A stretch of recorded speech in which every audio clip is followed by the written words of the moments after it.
আজ 11ই ডিসেম্বর বৃহস্পতিবার। দেখে নিন আজকের বাছাই করা 15টি গুরুত্বপূর্ণ খবর। শুরুতেই হেডলাইন্স। হুমায়ুনকে তৃণমূল সাসপেন্ড করলেও তার ছেলে এখনও তৃণমূলে বহাল তবিয়াতে। শাহজাহান জেলে বসেই চালাচ্ছেন সন্দেশখালী। অন্য রাজ্যে মামলা সরানোর দাবি জানিয়েছেন শুভেন্দু অধিকারী। হুমায়ুনের বাবরি মসজিদ শিলান্যাসের দিন সৌদি থেকে আসা দুই ইমামের মধ্যে একজন মুর্শিদাবাদের, অন্য আরেকজন মেদিনীপুরের বাসিন্দা। শুরু চাপানোত্তর। বাবরি নির্মাণ কার্য শুরু হওয়ার আগেই দোকান খোলার হিড়িক। আসন্ন নির্বাচনে কটা আসন পাবে তৃণমূল, গুনে গুনে সংখ্যা বলে দিল অনুব্রত। বাংলা পলিটিক্সের সমস্ত খবর প্রতিদিন সকালে দেখতে সাবস্ক্রাইব করুন আমাদের বি পলিটিক্স চ্যানেলটি। এবার আসছি বিস্তারিত সংবাদে। বাংলার রাজনীতিতে যত ঝড় উঠেছে এখন হুমায়ুন কবিরকে নিয়ে। তার পরিবারের একটি সদস্য কিন্তু এখনও তৃণমূলে দিব্যি আছেন। তিনি হলেন হুমায়ুনের একমাত্র ছেলে গোলাম নবী আজাদ।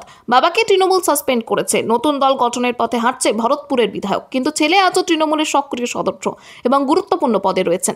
এই বিপরীত অবস্থান এখন রাজনৈতিক মহলে সবথেকে বড় চর্চার বিষয়। গোলাম নবী আজাদ বেলডাঙ্গা 2 পঞ্চায়েত সমিতির সদস্য। শুধু তাই নয়, তৃণমূল পরিচালিত এই সমিতির পূর্ত কর্মাধ্যক্ষের দায়িত্বেও রয়েছেন তিনি। বাবার সাসপেনশনের পরেও দলে তার পদ অক্ষত। পঞ্চায়েত সমিতির বৈঠকে নিয়মিত যোগ দিচ্ছেন, দলের কর্মসূচিতে হাজির থাকছেন, পাশাপাশি ব্যবসাও চালিয়ে যাচ্ছেন। বিবাহিত গোলামের একটি সন্তানও রয়েছে। হুমায়ুন কবির যখন বেলডাঙ্গায় নতুন দলের কার্যালয় খুলে প্রকাশ্যে তৃণমূলের বিরুদ্ধে সরব হচ্ছেন, তখনও তার ছেলে তৃণমূলের সবুজ পতাকা হাতেই মাঠে নেমেছেন।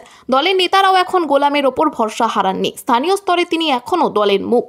এই বাবা ছেলের রাজনৈতিক পথের বিভাজনের জল্পনা কম নেই। কেউ বলছেন এটা কৌশল, পরিবারের এক অংশ তৃণমূলে রেখে ভবিষ্যতের পথ খোলা রাখা হচ্ছে।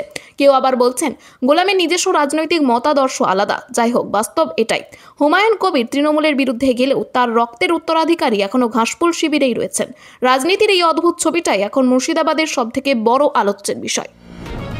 হুমায়ুনের বাবরি মসজিদ শিলান্যাসের দিন সৌদি থেকে আসা দুই ইমামের মধ্যে একজন মুর্শিদাবাদের, অন্য আরেকজন মেদিনীপুরের বাসিন্দা। 6 ডিসেম্বর মুর্শিদাবাদের বেলডাঙ্গায় প্রস্তাবিত বাবরি মসজিদের শিলান্যাস করেছিলেন বিধায়ক হুমায়ুন কবির। কর্মসূচির আগে তিনি নিজে জানিয়েছিলেন, রাজ্য ও দেশের বিভিন্ন প্রান্ত তো বটে, সৌদি আরব থেকে মক্কার 2 ইমাম আসছেন, তাদের এর জন্য এলাহি খাওয়া দাওয়ার আয়োজনও করা হয়েছিল। কিন্তু কর্মসূচির পর প্রকাশ্যে আসে উপস্থিত 2 ধর্মগুরু সৌদি আরবের নন। একজন মুর্শিদাবাদের দৌলতাবাদের সুফিয়ান, অন্য আরেকজন পূর্ব মেদিনীপুরের শেখ আব্দুল্লাহ।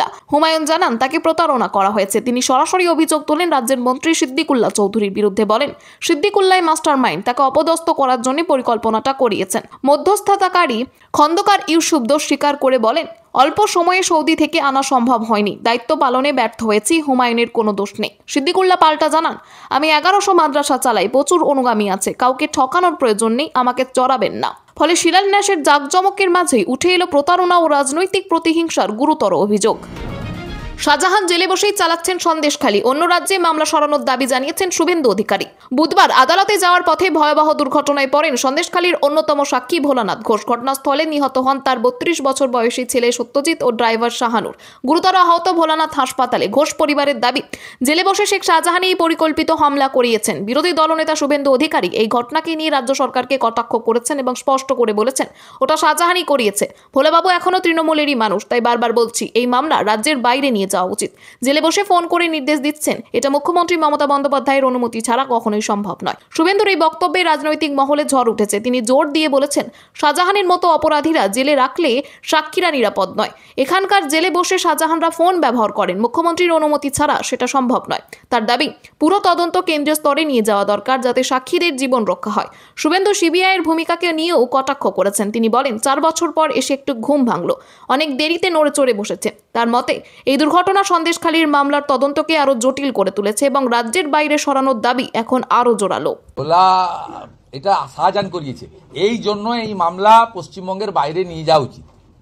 শাহজাহানকে বসিরহাট জেলে রাখলেও তো ফোন ইউজ করে provided by the Mamata Banerjee. Phone use করে প্রত্যেকটা ভিতরে থাকা লোক। জীবন শাহ জেলের ভিতর থেকে ফোন করে বলছে যে 50,000 টাকা দিয়ে যান, আমি তো অ্যাকাউন্ট নম্বর দিয়েছি, টাকা ট্রান্সফার 15,50,000 ইমিডিয়েট, তার সংসার চলছিল না, দিয়ে যান। বাবরি নির্মাণ কাজে শুরু হওয়ার আগেই দোকান খোলার হিড়িক। বাবরি মসজিদের কাজ এখনো হয়নি, তার আগেই জাতীয় সড়কের ধারে ধারে প্রস্তাবিত জায়গার আশেপাশে অস্থায়ী দোকান বসতে শুরু করেছে। বিভিন্ন জায়গায় বিক্রেতারা দোকান দিচ্ছেন, কোথাও ঝোপঝাড় জঙ্গল সাফ করা হচ্ছে, কোথাও বসে গেছে টিউবওয়েল। এর মধ্যেই জায়গা চিহ্নিত করে খুঁটি পুঁতে আয়ত্তে নেবার কাজ শুরু করেছেন। পেল অর্ডার দিয়ে জায়গা পরিষ্কার, খুঁটি পুঁতে দোকান তৈরির কাজ।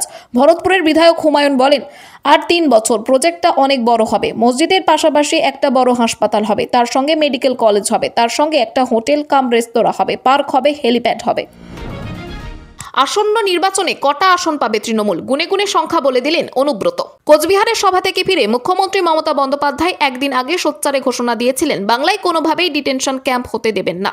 এরপরই বীরভূমের মল্লারপুরে এসআইআর সংক্রান্ত সভায় হুঙ্কার তুললেন তৃণমূল নেতা অনুব্রত মণ্ডল। তিনি স্পষ্টভাবে বললেন, এসআইআর এর নামে এনআরসি করতে দেব না। মমতার প্রশংসায় পঞ্চমুখ হয়ে উঠলেন অনুব্রত, বললেন 230 থেকে 235 আসনে জয়লাভ করে 26-এর নির্বাচনে আবার মুখ্যমন্ত্রী হবেন মমতা। মমতা বন্দ্যোপাধ্যায় না থাকলে, মুখ্যমন্ত্রী না হলে আমাদের রাজ্যে অন্ধকার নেমে আসবে, কালো দিন নেমে আসবে। সেই ভুলটা আমরা কেউ করব না। আমরা আবার তাকে 26-এর ভোটে জিতিয়ে আনবো। বিরোধীদের বিরুদ্ধে সুর চড়িয়ে বলে, যতই তোমরা লাগো তোমরা পারবে না। চ্যালেঞ্জ করলাম, 230 থেকে 235 ভোটে বনগা থেকে মমতা বন্দ্যোপাধ্যায় জয়লাভ করবেন। অনুব্রতের সাফ কথা, রাজনৈতিকভাবে মমতার সঙ্গে না পেরে এসআইআর এনআরসি নিয়ে আসা হচ্ছে। আক্রমণের ধার আরও বাড়িয়ে বলেন, এসআইআর এর পর এনআরসি করে পশ্চিমবঙ্গের 2 কোটি মানুষকে জেলে রেখে ওরা ভাবছে পশ্চিমবঙ্গ দখল করবে। সেগুড়ে বালি জীবনে হবে না। এখানে কোনো রোহিঙ্গা, বাংলাদেশি, মায়ানমারের লোক নেই। তুমি কি করে বাদ দেবে? আমাদের এই মাটিতে জন্ম, এই মাটিতেই মরবো। তোমরা এসআইআর করলেও আমরা ভয় পাই না। খেলা হবে গানের পর এবার ভাইরাল দেবাংশুর নতুন হ্যালো মোদিজি। এসআইআর নিয়ে শুরু থেকেই সরব তৃণমূল। মুখ্যমন্ত্রী মমতা বন্দ্যোপাধ্যায় একাধিকবার রাস্তায় নেমে প্রতিবাদ করেছেন। তার বক্তব্য, তিনি এসআইআর এর বিরুদ্ধে নন, কিন্তু এত কম সময়ে এসআইআর করার কারণ কি? কমিশনের কি অভিসন্ধি আছে? এই প্রশ্ন তুলেই সোচ্চার মমতা।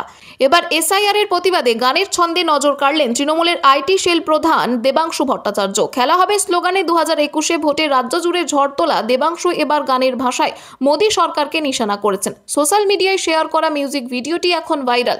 গানের শব্দবন্ধনীতে বিজেপির বিরুদ্ধে সরাসরি আক্রমণ, সেই সঙ্গে 2026-এ ভোটে ফের মুখ্যমন্ত্রীর মসনদে মমতা বন্দ্যোপাধ্যায়কেই বসাবেন এই হুঙ্কার দিয়েছেন দেবাংশু। তৃণমূল কর্মী সমর্থকদের টাইম লাইনে হু হু করে ছড়িয়েছে এই গানটি।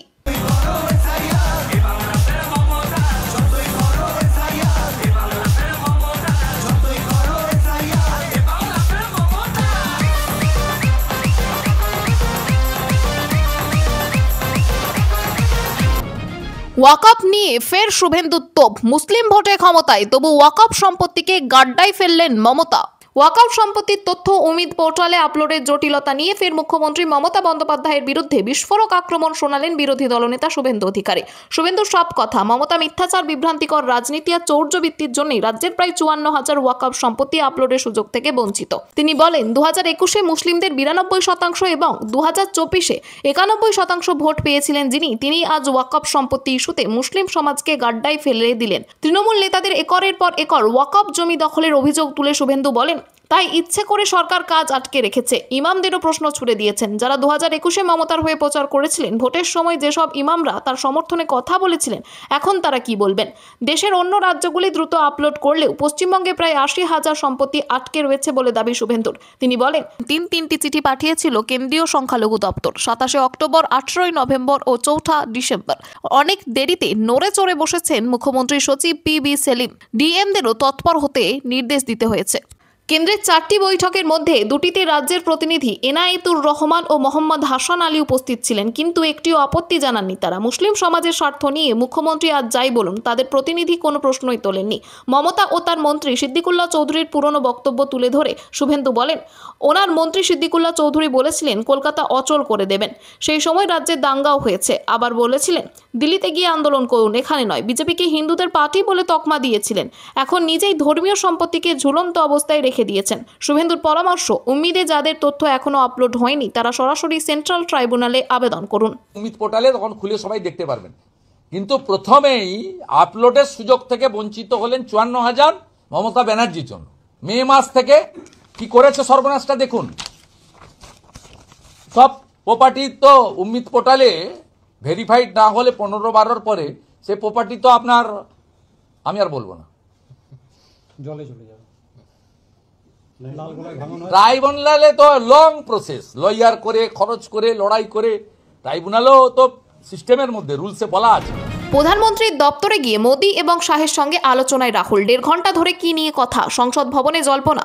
বুধবার সংসদের শীতকালীন অধিবেশন চলাকালীন প্রায় 1.5 ঘন্টা ধরে বৈঠক করেন প্রধানমন্ত্রী নরেন্দ্র মোদী, স্বরাষ্ট্রমন্ত্রী অমিত শাহ এবং লোকসভার বিরোধী দলনেতা রাহুল গান্ধী। এই দীর্ঘ বৈঠক জাতীয় রাজনীতিতে ব্যাপক জল্পনা তৈরি করেছে। সরকারি সূত্র জানাচ্ছে, মুখ্য তথ্য কমিশনার ও 8 জন তথ্য কমিশনার নিয়োগ এবং পরবর্তী ভিজিলেন্স কমিশনার নিয়োগ নিয়ে আইন মাফিক বৈঠক ডেকেছিলেন প্রধানমন্ত্রী। মোদীর জামানায় পরিবর্তিত আইন অনুযায়ী এই কমিটিতে থাকেন প্রধানমন্ত্রী, লোকসভার বিরোধী দলনেতা ও প্রধানমন্ত্রী মনোনীত একজন মন্ত্রী। বৈঠকের সিদ্ধান্ত রাষ্ট্রপতির কাছে যাবে। বর্তমানে মুখ্য তথ্য কমিশনারের পদ খালি এবং মাত্র 2 জন তথ্য কমিশনার কাজ করছেন, ফলে প্রায় 31,000 RTI আবেদন জমা রয়েছে। সেই শূন্য পদ পূরণের উদ্দেশ্যেই এই বৈঠক। বুধবার সন্ধে পর্যন্ত কোনো আনুষ্ঠানিক বিবৃতি দেয়নি সরকার। শীতকালীন অধিবেশনের মধ্যে শাসক বিরোধী 3 শীর্ষ নেতার এই দীর্ঘ বৈঠক সংসদ চত্বরেও আলোচনার বিষয় হয়ে উঠেছিল। ভোটের মুখে মেগা রোড ব্লুপ্রিন্ট। বৃহস্পতিবার 20,000 কিলোমিটার রাস্তার কাজের সূচনা করবেন মমতা। রাজ্যে ভোটের আগে সড়ক পরিকাঠামোয় বড় জোর দিচ্ছে মমতা সরকার। বৃহস্পতিবার রিমোট টিপে পথশ্রী ও রাস্তাশ্রী প্রকল্পের চতুর্থ পর্বে প্রায় 20,000 কিলোমিটার রাস্তার কাজ সূচনা করবেন মুখ্যমন্ত্রী মমতা বন্দ্যোপাধ্যায়। নবান্ন সূত্রে খবর, কৃষ্ণনগর থেকে এই প্রকল্পের আনুষ্ঠানিক সূচনা করবেন তিনি, যেখানে মুখ্য সচিব ও পঞ্চায়েত সচিবও উপস্থিত থাকবেন। এই পর্বের সবথেকে বড় অংশ পঞ্চায়েত দপ্তরের আওতাধীন। 9,114টি রাস্তা, মোট 15,011 কিলোমিটার, ব্যয় 6,987 কোটি টাকা। মুখ্যমন্ত্রী রিমোট টেপার মুহূর্ত থেকে এই রাস্তার কাজ শুরু হবে। শহরাঞ্চলে KMDA তৈরি করবে 11,365টি রাস্তা, মোট 5,019 কিলোমিটার, ব্যয় 1,500 কোটি টাকা, যার কাজ শুরু হবে জানুয়ারি থেকে। দুই মিলিয়ে নতুন রাস্তার সংখ্যা 20,479টি, মোট দূরত্ব 20,030 কিলোমিটার, খরচ 21,987 কোটি টাকা, যার রাজ্যের অন্যতম বড় পরিকাঠামো প্রকল্প। পথশ্রীর অধীনে এই রাস্তার তৈরি হবে এবং বৃহস্পতিবার সেই প্রতিশ্রুতির বাস্তবায়ন শুরু হচ্ছে। সব জেলা শাসকরা ভিডিও কনফারেন্সে যুক্ত থাকবেন। ভোটের আগে প্রায় 22,000 কোটি টাকার এই রোড মেগা প্রকল্পের স্বাভাবিকভাবেই চর্চার কেন্দ্রবিন্দুতে। অপরিচিত মোবাইল নাম্বার থেকে হুমকি মেসেজ। পুলিশের দ্বারস্থ নৈহাটির বিধায়ক। নৈহাটির তৃণমূল বিধায়ক সনদ দে বুধবার সকালে একটি অপরিচিত মোবাইল নম্বর থেকে হুমকি সহ অশ্লীল ভাষায় গালিগালাজের মেসেজ পান। উদ্বিগ্ন হয়ে তিনি তৎক্ষণাৎ নৈহাটি থানার সঙ্গে যোগাযোগ করেন এবং পুলিশ আধিকারিকের পরামর্শে থানায় লিখিত অভিযোগ দায়ের করেন। অভিযোগপত্রে ও অপরিচিত নাম্বারটি উল্লেখ করা হয়েছে। একই সঙ্গে তিনি বিধানসভার সচিবালয়ে অভিযোগ জমা দিয়েছেন। বিধায়ক জানিয়েছেন, পুলিশের ওপর তার সম্পূর্ণ আস্থা রয়েছে। নৈহাটি থানার আধিকারিকরা আশ্বাস দিয়েছেন, যত তাড়াতাড়ি সম্ভব ঘটনার কিনারা করা হবে।